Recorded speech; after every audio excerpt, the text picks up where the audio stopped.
Thank you again, everybody, for being here with me today. My name is Michelle Morris, and I'm from Consolidated Planning Group. I really appreciate you coming to these webinars, whether it's your first one or your fifth. I hope you get something useful from this. A couple of little housekeeping items first. Because we are in webinar mode, I cannot see you or hear you. So if you have any questions or comments, please put those in the chat box.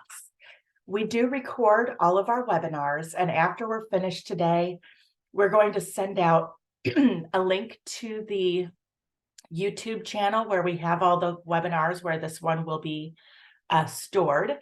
I will also send you all the slides. There are a lot of links in today's webinar, so if you once you get the slides, you'll be able to click through all those links. If you happen to be listening on our podcast, you want to go ahead and email us, contact@cpgcares.net.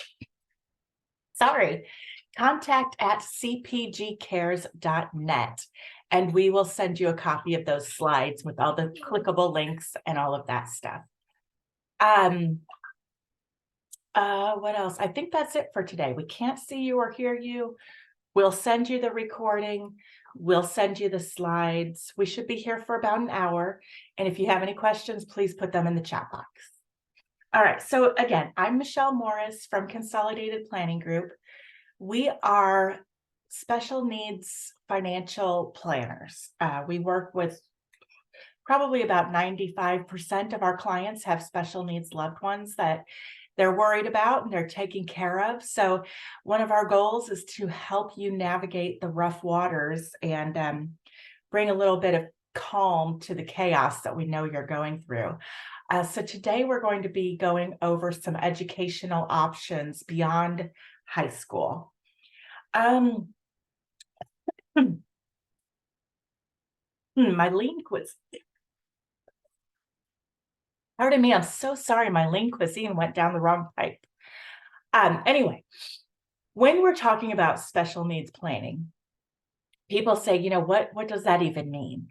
Well, we help you consider, the fact that you have a retirement that you have to save for, maybe a spouse has to save for their retirement. But if you have a loved one in your family who cannot work or live independently, they can't really take care of themselves and provide for themselves. So now you've got kind of a third bucket of retirement that you need to be planning for. And it's hard enough to pay just for our own retirements. So we help you with things like protection plans, different kinds of insurance and things like that. What happens if you pass away early or if you become disabled? We also talk about lifetime care plans for yourself and for your child. What's going to happen once you're gone? What does that look like? Where will your child live? We help families with transition planning, that magical time when they turn 18 and all of a sudden they're an adult, according to the law. There's a lot that changes there at age 18 that you need to think about. Part of that is having an ABLE account. We sign people up for those all the time. And we're here to advocate and educate because the owner of our company, Allison, she's got 4 kids with her husband. And 2 of those kids have special needs. And she's been a financial advisor for this is her 30th year. And she said to herself, well, this special needs stuff is really difficult. And if somebody doesn't know, it's a big learning curve. So for our clients, we would like to make it easier on you by shortening that learning curve a little bit, clearing out the clutter and showing you what the most important action items are that you need to be taking care of for your loved one. Many people have financial advisors already, and that is fine. There are over 263,000 financial advisors in the United States. And out of those 263,000, only about 200, less than 200, focus on special needs planning. So that's fewer than 0.1% of all the financial advisors out there who really know the ins and outs what you need to do, how to set things up correctly so you don't jeopardize your benefits, all of that stuff, how to apply for benefits, and what your roadmap is for setting your loved one up for success. So you are in the right place when you're talking with Consolidated Planning Group and listening to our webinars. We've been doing this, like I said, Consolidated Planning Group has been around for about 30 years. We are a special needs financial planning firm.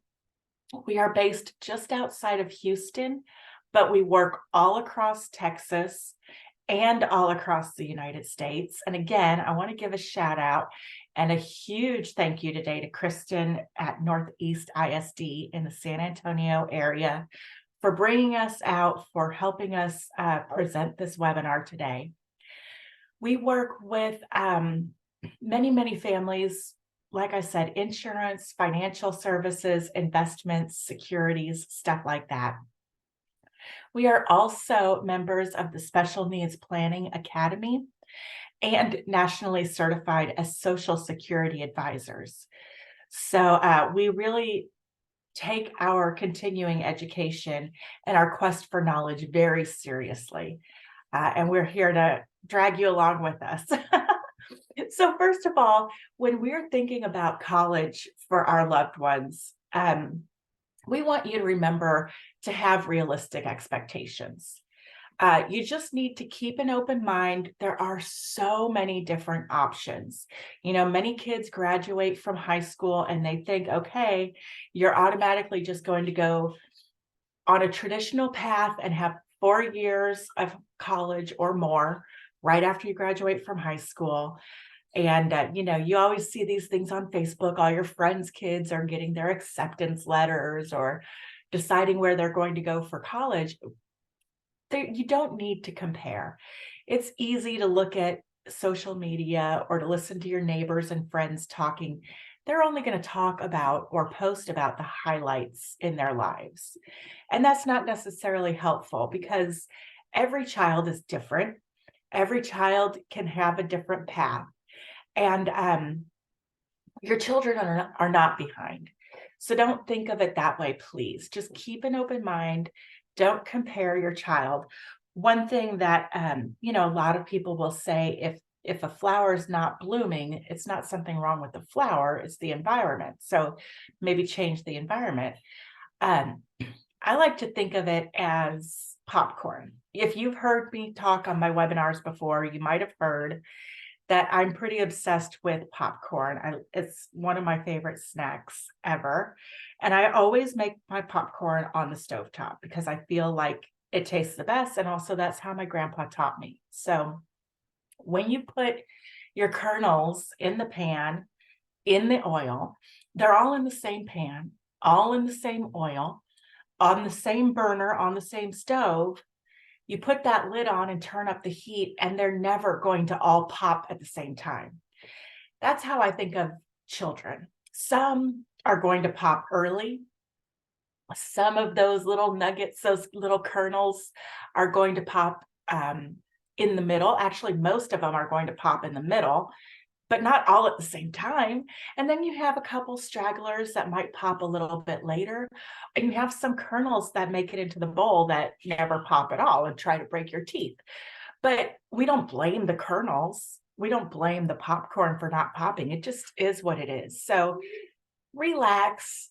Try not to stress too much and compare your children to others. There's plenty of non-traditional pathways that your child can follow. For example, different transition programs, trade schools or community colleges, rather than a full-on 4-year university degree program. Maybe they want to study something where instead of a 4-year degree, they can get a certificate or a license in doing something. Maybe it would be easier for your child to just take a couple of classes at a time, reduce that course load, see how they do with just 1 or 2 courses. Maybe for your student, it would be best if they live at home instead of moving away and living on campus, at least for a year or 2. There are organizations that you can partner with that will help your child live on campus, and we'll talk about a few of those. There's also the Texas Workforce Commission VR program. It's called Vocational Rehab. That's what VR stands for. And this is a great program that will help your students look at work options. We're going to get into that. Think about your child's ideal career path, their ideal work setting, and make sure those two things align. For example, if your child says, oh, I really want to be a banker. I want to go sit in an office and work in a cubicle, and it's going to be quiet, and I'm going to work kind of by myself in this kind of setting. But then you observe your child and you notice that when it comes to that kind of setting, they're not very successful in that quiet, sit by yourself, be still kind of setting. So maybe they would do better in a career path that would be a little bit more energetic, exciting, more noise and talk around them, or vice versa. If they want, oh, I want to work in a factory. Well, it might be loud. There might be a lot of people around. There might be a lot of moving parts and a lot of distractions. If they don't work well with those things, try to help guide them and help them understand that their career path and the work setting should line up with what they want, but also what they will thrive in. You know, don't let them set themselves up for failure. There are registered apprenticeships. There's a link there that you can follow. Again, like I said, you will receive these slides later on today. And when you do, these links will be clickable. I spent a lot of time putting this webinar together and all the slides and making sure that they all work. But if you run into any links that are broken or don't go where you think they're supposed to go, please send me a note and I'll fix that for my next webinar. There's also Project Search. They have a great search engine to help you find apprenticeships and other programs that are available. So while you are getting your child ready to come out of high school, we want you to start thinking about the traits that students need to succeed in college or in the workforce, to succeed outside of high school in general. These are 6 traits that a study was done, and they found that successful participants showed an awareness, a self-awareness. They need to know what their strengths are, what their weaknesses are, both academic and non-academic. That will really help your child as they go out into the world to understand, I'm heading into something that might be a challenge for me. Maybe I really need to prepare myself. I need to buckle down and think of how I'm going to handle this. Or maybe they can think, I'm going into something I'm about to love. This is going to be great. But they need to know what their strengths and weaknesses are, what their diagnoses are, what situational things bother them, or you know, the environmental issues that they might have with being in different surroundings. They need to know about those things so that they can help themselves find the right path. They need to be proactive, searching out what they want, speaking up for themselves, speaking with advisors maybe, or other students, or joining clubs or activities. Don't just sit around. And so we need to, again, help them find ways to be more proactive. Teach them about perseverance. Some classes are going to be more challenging. Some work environments, dealing with some people is going to be challenging. We all know that as adults, we don't love everyone we meet.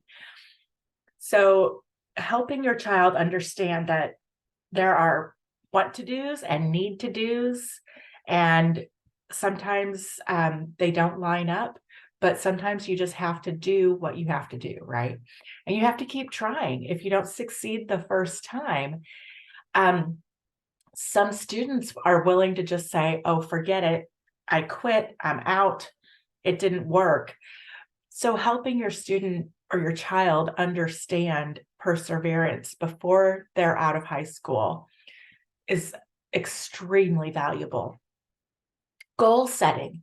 Hopefully you've been working on this throughout school, but when they leave high school, it's going to be time for your child to start goal setting on their own, thinking about deadlines and classes that they're supposed to attend and grades. How do all these things work? Do they get to work on time if it's in the job field? Do they go to work on the right days?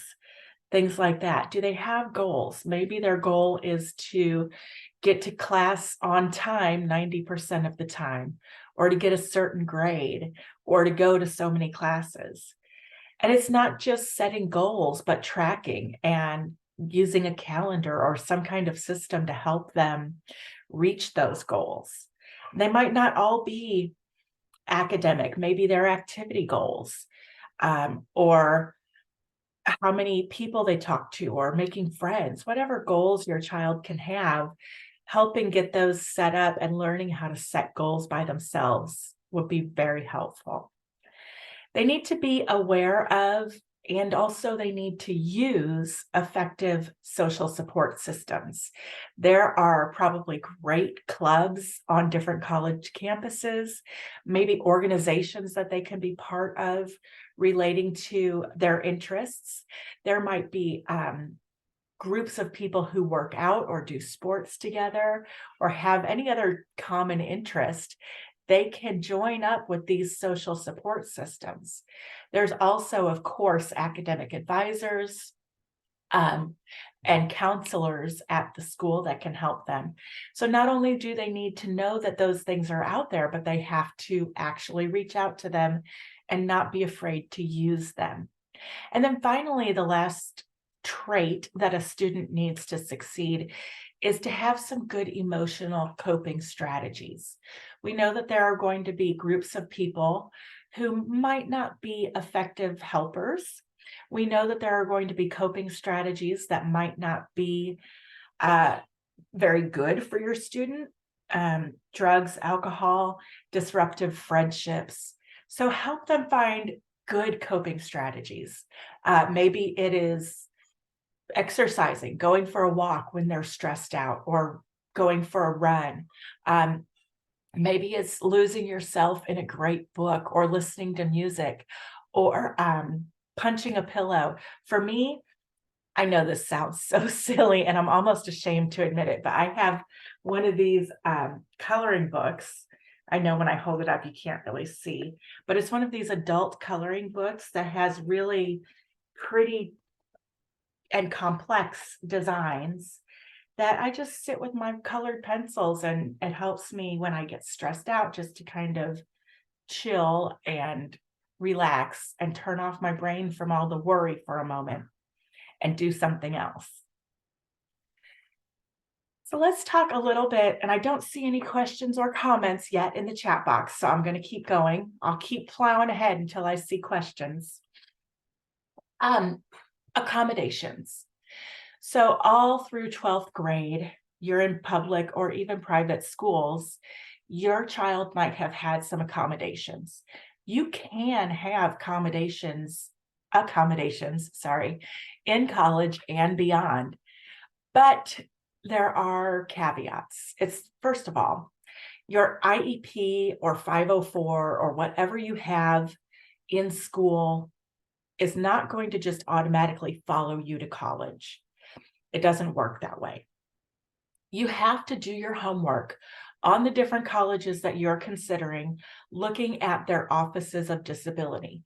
Maybe they have a large group of people who work in the Office of Disability with a robust, successful program to help your child really succeed and get in and be really active in the school. Maybe the Office of Disability is one person and they're not very good. You need to know that before you send your child away to this college. When you're thinking about SAT and ACT exams or AP exams, even college courses and graduate level exams, you can still have accommodations for those. You do need to check their requirements early. Be prepared, let them know what accommodations your child needs and why. They might ask for some testing. So if you haven't had any testing that proves that your child needs an accommodation within like the last 3 to 5 years, they're going to want to see that. You might also need, and you want to get a power of attorney or a FERPA form from the school. So this FERPA is a form kind of like what they use with HIPAA at the doctor's office, but this is FERPA. That way the school can talk to you about things like your child's attendance, financial aid, grades, scheduling, all of that kind of stuff. And you even can mark on the form which areas they're allowed to talk to the parent about. And that just opens the door for those communications, because once your child is 18, they're seen as adults, and schools, doctors' offices, as you all know, aren't going to want to talk to you anymore. It's a great idea to get a power of attorney, even for your kids who are typical. And I say that with quotes because who is typical and what is typical? But my son went away to college in Chicago, and I made sure that we have a power of attorney for him, because if something happens, if the CTA bus hits him, I need to be able to speak to the doctors in Chicago and the school and his roommates and anybody else. So I have a power of attorney, and that's something that you might want to consider. Now, when it comes to careers and being out in the workforce, there are also accommodations that have to be made for your child. As long as that accommodation does not pose an undue hardship to the business, they have to make accommodations. Now, what is considered an undue hardship? Well, you can check the Department of Labor website, which is down there, or the Job Accommodation Network. Their site is down there also. But for example, yeah, they can install handrails. Can they move their entire manufacturing plant because there's not stairs to the third floor? I mean, there's not an elevator to the third floor. No, of course not. That would be an undue hardship. But they have to do what they can to be able to help accommodate everybody. Okay, so I mentioned that there are a lot of links in this particular webinar. So here's the first page of some of the educational programs that are available out there through different colleges and different organizations. These are mostly in Texas because, again, we live in Texas, but we serve families throughout the state and throughout the United States. But most of our clients are here in Texas. So, for example, there's the STEPS program at Austin Community College. There's at El Paso Community College, they have Project Hire. The VAST program at Houston Community College. These are all different colleges or different programs at different schools that help kids who might not be on that 4-year path. Lee College offers life skills for intellectually disabled students. Going on to the next page, there's A&M has PATHS, they have Aggie Achieves, they have TUCASA. Lone Star College has LifePath. There's just all these great different programs. Now, they don't work for us and we don't work for them. We don't get any kind of commission or anything like that for recommending them. They're just programs that we know about and we have heard about. So do your homework when you're looking into these, definitely. University of North Texas and Denton has 3 different programs: WISE, Elevar, and Engage. There's Sooner Works at the University of Oklahoma, E4 Texas at UT Austin. Just all kinds of great programs available. So take a look at these.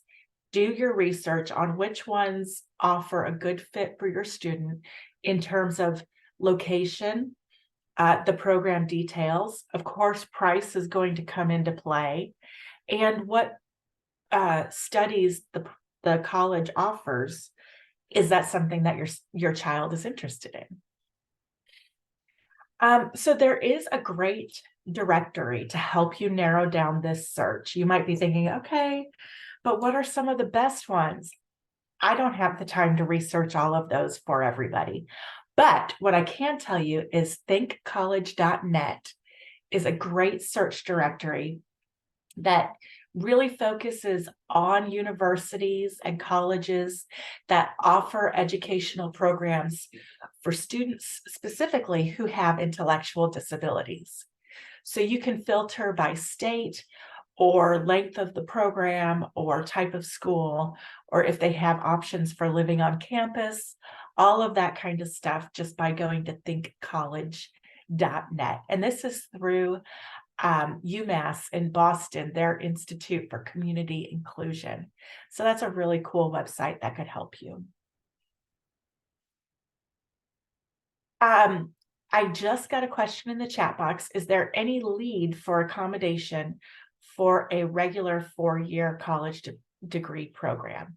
So I would say contact whatever schools you're interested in, get in touch with their Office of Disability and find out how they can help. And there are some programs that we're going to talk about that will be able to help. So I'll get there in just a second. Jody Glau has a consulting company called Custom College Consulting. I'm putting my email in the chat box. Anyway, Jody can help you narrow down the schools and find a good fit for you and your student.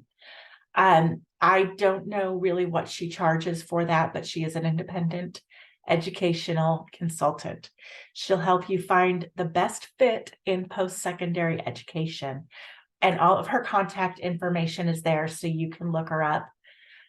custom-college.com. The College Living Experience is another place that you can look to for help.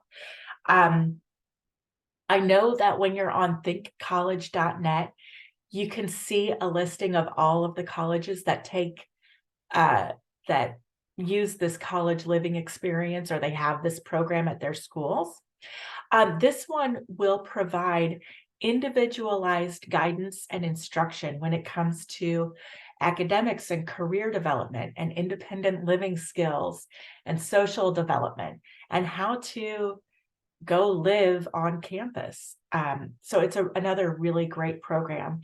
You can look them up at experiencecle.com. Bloom Consulting is a company that has their program is called Campus Connections. And what they do is their Campus Connection program supports neurodiverse college students with disabilities as they attend an institute of their choice.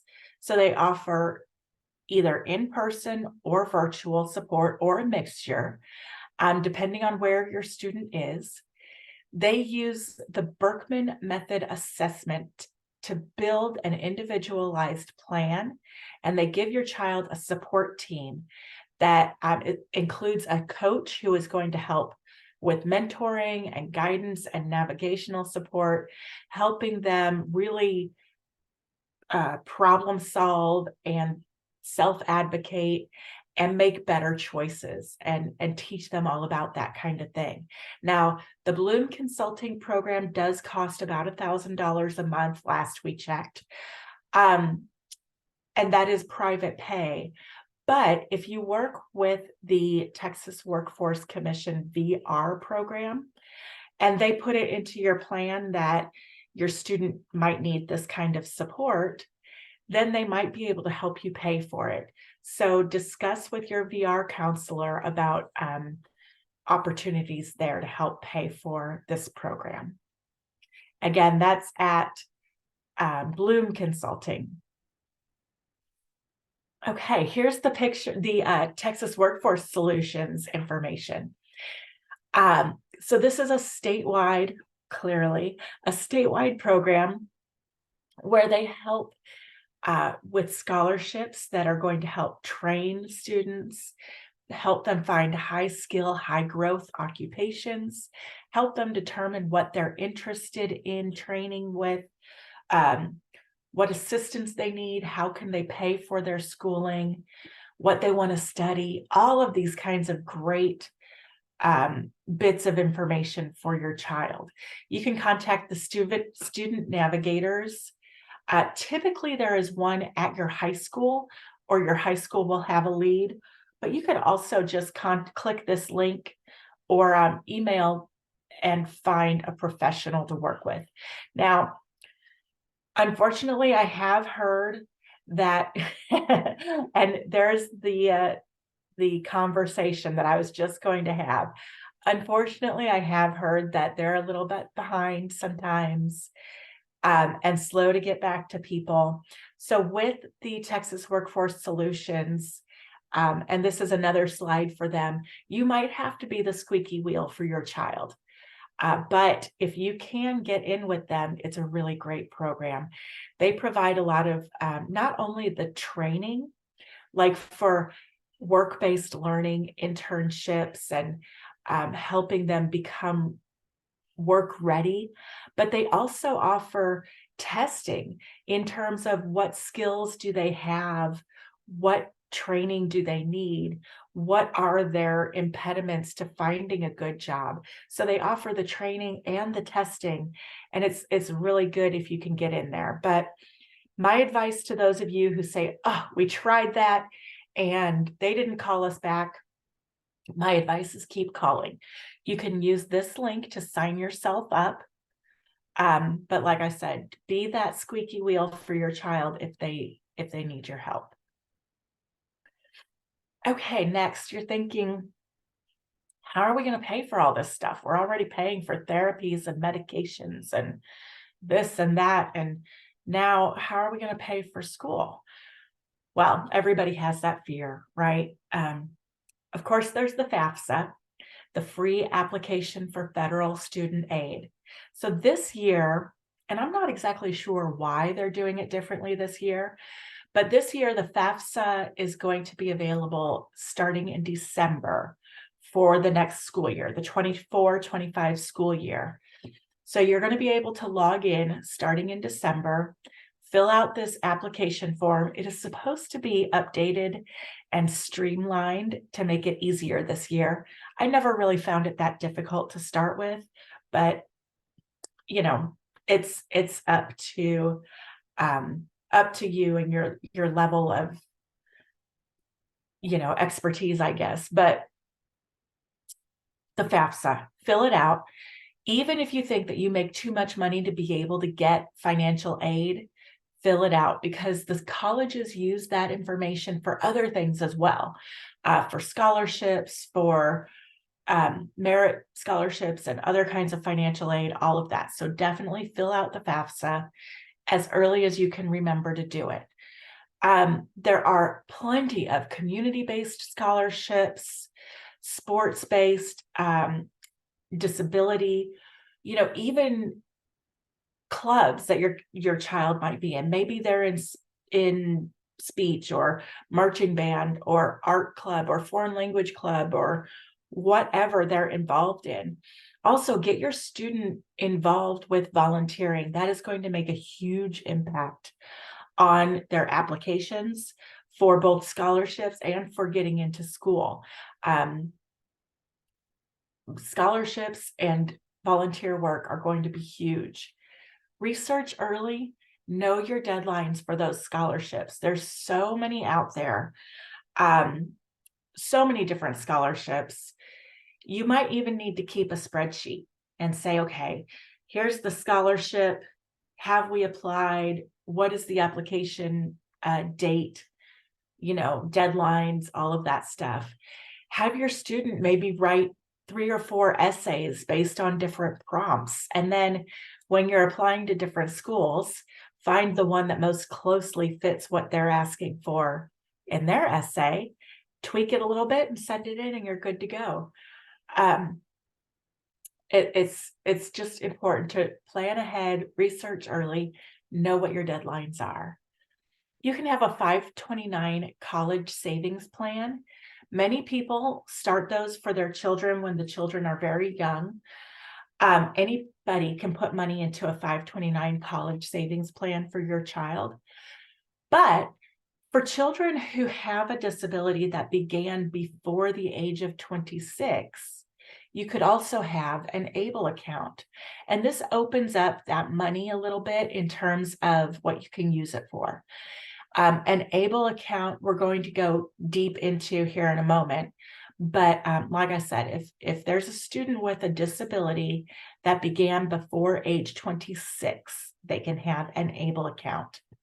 And then the vocational rehab program that I was just talking about through the Workforce Commission.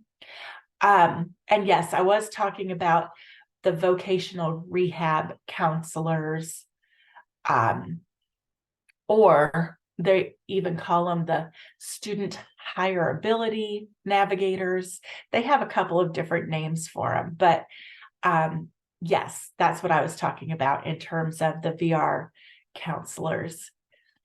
Now, the last thing I was saying is that the VR program, vocational rehab through Texas Workforce Commission, if they say in your plan that your child needs a class at a college to be able to get this job that they want to apply for, sometimes they will help pay for the class in college or the supports that the individual needs to help them find competitive employment.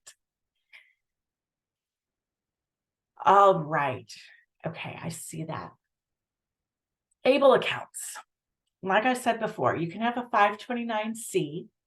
That's your college savings account, 529 college account. But that money can only be used for college stuff. So if it's possible that your child might not go to college, it's better to have an ABLE account, because in this case, as long as you can show that your child had a disability that began before age 26, they can have an ABLE account.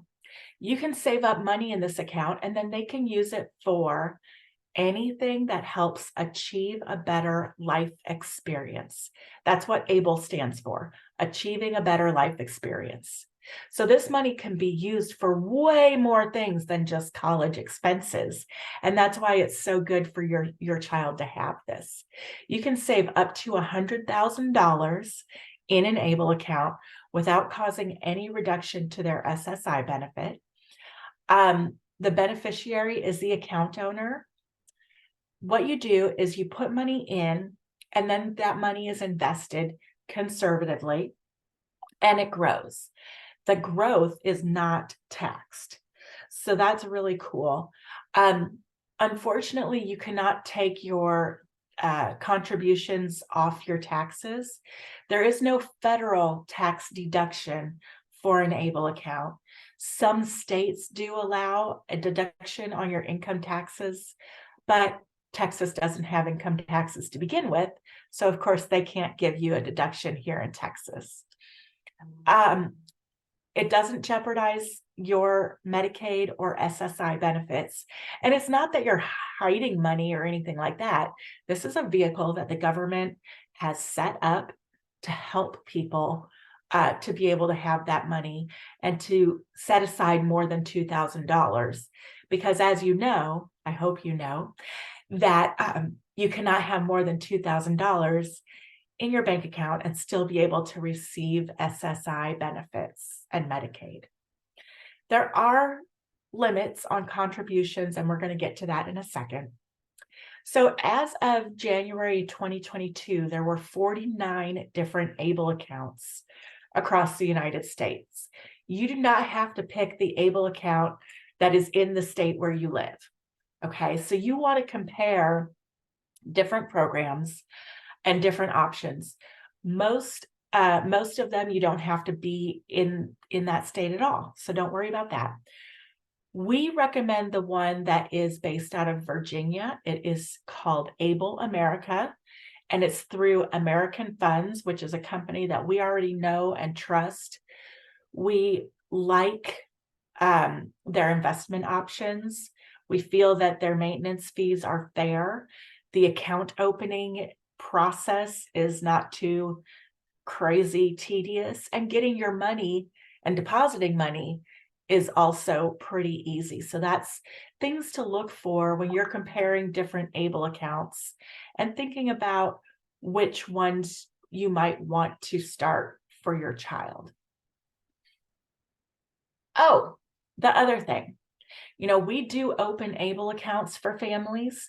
We can do all the paperwork for you if you submit the required information. But at the end of the year, we get kind of super busy with Able accounts because many people want to get their full limit in this year that they can, which is $17,000. So for 2023, you can put $17,000 into an Able account. And the deadline is coming up. December 31st is the deadline. It's not not the same as like other tax things where you have until April 15th. With Able accounts, it's by the calendar year. So we often get busy at the end of the year with people calling and trying to set up an Able account really quickly to get that $17,000 in there for 2023. So we decided that we are not going to make ourselves insane this year, and we're going to cut off Able accounts on December 10th. We do have a special appointment link just for Able accounts if you're interested in setting one up or contributing to one that you already have, or if you have questions about Able accounts, set up an appointment with us as soon as possible and we'll get you going. So again, the participants, anybody with a disability that started before age 26, contributions, whatever the gift tax exclusion is for that year is how much you can put into your Able account. For 2023, it's $17,000. If your child is working, they can put in more money. They can put in $13,590 in addition to the $17,000 if they're working. But still, you cannot go over $100,000 in your Able account because then you will lose out on other benefits. Okay, so let me be really clear on that. There's no penalties for using the money. The growth in those investments is tax-free. You can change up your investments twice a year. You can roll over this account to another eligible family member if you have another disabled individual in your family. Now, at death, this is kind of important to remember. If there's money left over in this account at death, Medicaid can come in and reclaim some of that money as a reimbursement for the aid that they've provided throughout your loved one's life. That way, they can get their reimbursement. It's one reason that you might want to just be careful with this account and play the game. Make sure you don't have too much money sitting in there because first of all, you can't go over 100, but also, Medicaid can come claim some of this money back and you don't want to give up all of your money to Medicaid. The child is eligible for Medicaid, so they get these benefits. And this is just one way that Medicaid can come back and be reimbursed for some of the help they've provided along the way.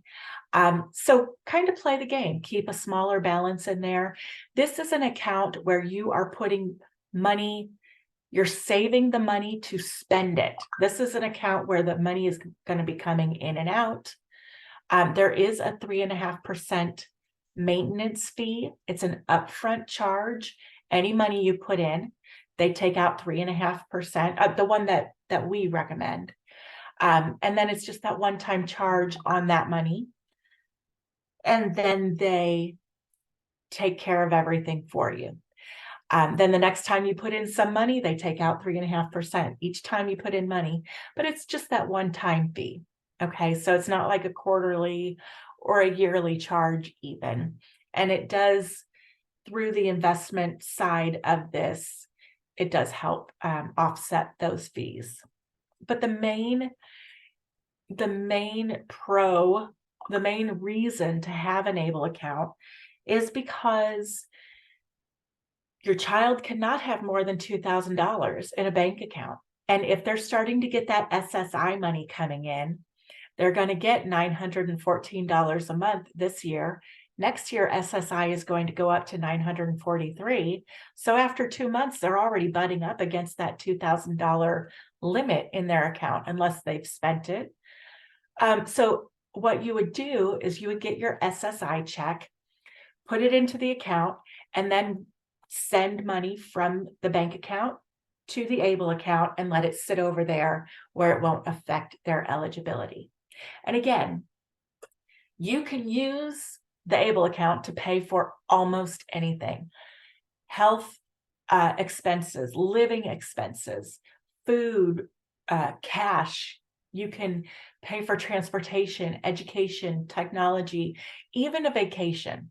If it's going to make their life better, give somebody a better living experience, you can pay for a vacation for your child and one caregiver. You can't pay for your child and 3 of their friends and aunts and uncles and sisters and brothers and everybody, but you can pay for your child and a caregiver to have a vacation. And one more thing I want to say about the ABLE account before I move on. When you have an ABLE account, there are limits to how much you can put in, but not limits on what you can use it for. There's also a special needs trust where you can have money for your child. With the special needs trust, it's flipped around a little bit. There's not a limit on how much money you can put in, but there are limits to what you can use that money for. You should not use your special needs trust for daily living expenses, food, shelter, utilities, things like that. And that's why you should have both. Have the trust for unlimited amounts of money, but limitations on what you can buy. Have the ABLE account for a limited amount of money, unlimited on what you can use it for. Okay. You can have both, and you should have both the special needs trust and the ABLE account. All right, so let's get into scholarships. There are so many. First of all, if your child was adopted through the state or they were part of the foster care system, there are state college tuition waivers where you waive off the cost of college tuition for adopted or foster children. So definitely look into that. You might want to check your child life specialist at whatever specialty clinic your family uses, if it's Baylor or Texas Children's or Methodist Hospital, whatever. Ask them if they have a list of scholarships available. This first page features a lot of different scholarship search engines like scholarships.com, scholarsipsandgrants.us, fastweb.com is a good one. Now, these will have a whole lot of hundreds of scholarships. They might be $100 here, $200 there. And we want you to use your time wisely. Okay, so when you're thinking about applying for all these scholarships, think to yourself, how far is that $100 or $300 going to go? Go for the big ones. Go for the Terry Scholarship. This is a full ride scholarship for Texas schools. You get everything paid for, basically. So you have to have leadership potential and character. You have to have a decent scholastic record and show ability, and you have to have financial need. And they are looking for people who show community leadership, being a well-rounded person and having grit. So who has more grit than our kids who have a disability and are trying to go to college and and take the horse by the reins and get something done. So the cool thing about the Terry Scholarship, not only do they get the scholarship funds, but they also get ongoing supports. They get networking and they get service opportunities. So you can apply to the scholarship at all of the schools in this little bubble. Let's say that your child applies to all of these schools and they apply to the Terry Scholarship at all of these schools. And they get the first one, the Texas A&M at College Station. They get accepted and they get a Terry Scholarship. Great. But what if that's not really their dream school? And maybe they really wanted to go to the last one, University of Texas at Arlington. Well, your student can go to the school that they originally applied for a year and then transfer to the school that is on this list that they really want to go to and still have the Terry Scholarship transfer with them after 1 year. So that's pretty cool. The daughter of the owner of our company, Allison's daughter, used one of these Terry Scholarships and got a full ride. And her earning this scholarship was really based on the amount of volunteer work she did. She did close to 900 hours over the course of 4 years of high school. She did all this volunteer work with different organizations, and she was able to get this scholarship. Now, in addition to that fantastic opportunity, there are so many different scholarships out there. I've got 5 pages listed here. Like I said, if any of these links don't work, please let me know. Epilepsy Foundation, autism scholarships, bleeding disorder, hard of hearing, deaf. There's a hemophilia scholarship. So many different things. Keep track of these so that you don't lose out on the money that you're applying for. Reuse your essays, reuse your application materials. Work smarter, not harder. There's even scholarships, Rent a Knee Walker Scholarship, Medical Scrubs Scholarship, Council of the Blind, Federation of the Blind. Have you heard about this scholarship for duct tape where you can make a prom outfit out of duct tape and you send in pictures? You can win a giant scholarship for that. There's even scholarships, and I do not have a link, but you can Google and look for scholarships for siblings of special needs children. Those are out there too. Okay, moving on. Here are 3 books that we think you should consider if you're looking at opportunities for education beyond high school. Colleges That Change Lives by Lauren Pope. The K&W Guide to Colleges for Students with Learning Differences is another great book. And the Fisk Guide to Colleges. These will all be very helpful to you in finding the right school.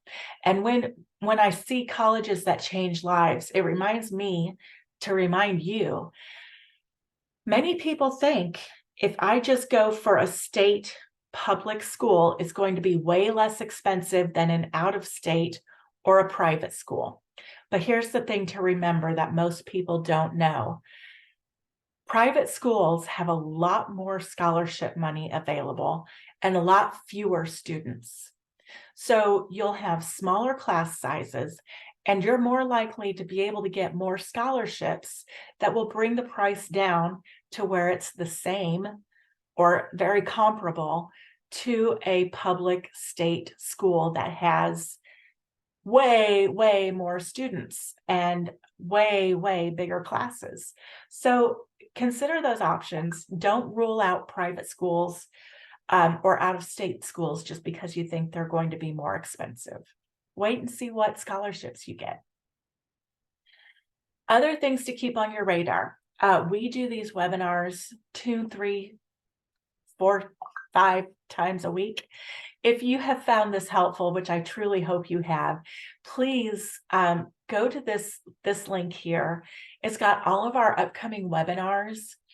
We always talk about topics that are going to help special needs community, help the community understand and know what to do, and tips and tricks. And even if you watch the same one over and over, maybe this time you picked up a good tidbit of information that you didn't get last time. But anyway, you can go to this link and it'll show you all of our upcoming webinars. You can register for them. And even if the time comes you can't attend, we will still send you all the information and send you the slides if you register. Will there be an upcoming seminar about Texas Medicaid waivers? Yes, we do those all the time. Usually the one where we really get into waivers is our Government Benefits 101 topic. You can sign up for that coming up, or you can look on our YouTube channel and see one that we've already done. This is our team. We actually just hired one more operations staff member, but we have 4 advisors. Jeff and Allison are married. They're the owners of the company. Then there's my glamour shot and my bearded husband, Andy. We are in Missouri City. We are all parents. We've all worked with children with special needs in some way, shape, or form. And we have a fantastic staff of help that answers phones and sends out paperwork and does all of that for us. So look at those smiling faces across the bottom of this page, especially. We're going to be calling you. I mean, let's be honest, you registered for this webinar. We gave you all this free information and you gave us your email and your phone number. So we're going to be reaching out to you to see if you would like a free consultation. This is a Zoom chat, 30 to 45 minutes tops, depending on how many questions you have. Our first goal is to answer your questions and help you. Then we're going to learn a little bit more about you and your family and your situation. And then we'll talk to you about how we work and what we charge and the planning process and all of that. There is no obligation. It is completely confidential. No fee for this free consultation. And I promise we don't bite. So use the QR code. You can go straight to our calendar and sign up for a consultation right now. You can call us or email us if that's easier for you. But like I said, we will be reaching out. Please don't hang up on us. And then down here are the links to our YouTube channel, our Instagram, Facebook, and that podcast. So I hope that this helps narrow down all of the information out there to be able to give you something to focus on, some action items to take care of right now. Please, please, please make your consultation with us. Don't forget that if you want us to sign you up for an ABLE account, we need to do that before December 10th. It gets far too busy at the end of the year. Unfortunately, we just can't do it all. So I'm looking forward to talking to you all again. I really, really appreciate you spending your lunch hour with me, and I hope that I get to hear from you soon. All right, so that's all I have. Thank you, everybody. I hope you have a great day. Thank you, Kristen, for hosting, and everybody who attended. Check your emails later on today. Bye. Happy Thanksgiving.